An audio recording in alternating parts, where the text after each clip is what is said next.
So today I'm going to be talking about brainstorming as a writing process.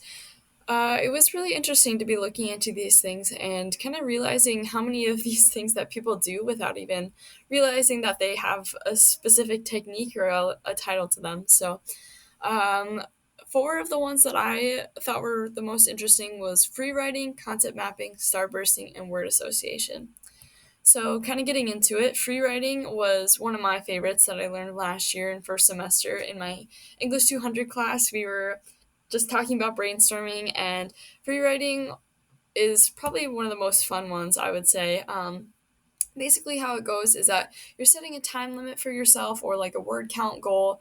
And you kind of just go at it. You just start that timer and start writing everything that you can think of. And it doesn't have to be sensical, it can kind of just be whatever. And um, then like once you reach that limit or that word count, then you can go back in and start like revising and picking and choosing what you think might actually go somewhere.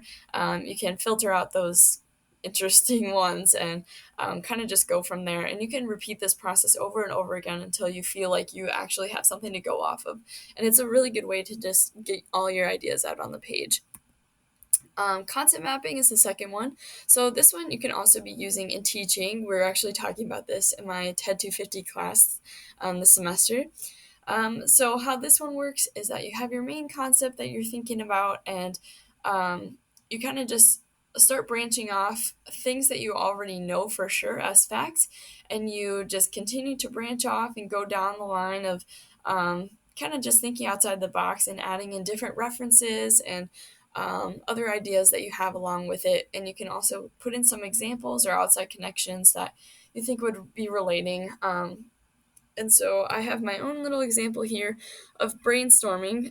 It starts with the broad subject and then goes down into subjects that you could be using brainstorming for, and also the techniques that you can have with it. So with subjects, like you can use it for writing or you can use it for science. And then I just go down another one into like brainstorming for experiments. And then for techniques, like we have the concept map, free writing, and then just breaking it down from there. Then the next one we have is starbursting.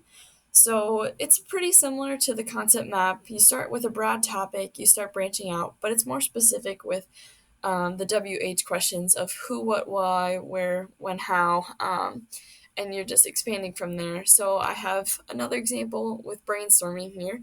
So we start with the who, and it's like, who are you brainstorming for? Yourself. And what is like organizer, idea, generator.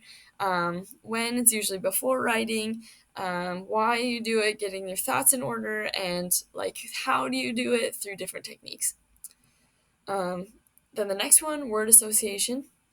So this one's a little bit different. It's another one where you're setting a limit or a goal of how far you want to be going, but then you kind of also just going at it and just writing down all these things that are coming into your mind. But it's more so of a list. So just coming up with different words that relate to each other, and then you keep repeating this process and breaking it down of like different words that relate to each other. So you start off with brainstorming, you go down to techniques, lists, getting more specific as you go, and relating each one back to the one ahead of it. And yeah, just expanding from there. So I also have some testimonials, you could say, of people that I talk to of what they usually do for brainstorming. And a lot of these are really similar to the techniques that I was just talking about, and how they probably don't even realize that they are. But so yeah, a lot of just writing down your thoughts and anything that comes to mind, kind of just random ideas, and then going back and specifying what you want to be going with. And yeah, making lists, thinking about it while you fall asleep is another one too. And something really important to remember with these things is just like, don't be censoring yourself, kind of just go at it and letting every thought out, whatever comes to mind, because anything is valuable, even if it seems really silly at the time. And don't be editing right away. Like, again, just be writing it out and just keep going. So yeah, brainstorming is a really, really cool way to kind of just get everything out before you actually start writing, and it really helps in that process. So yeah, thank you.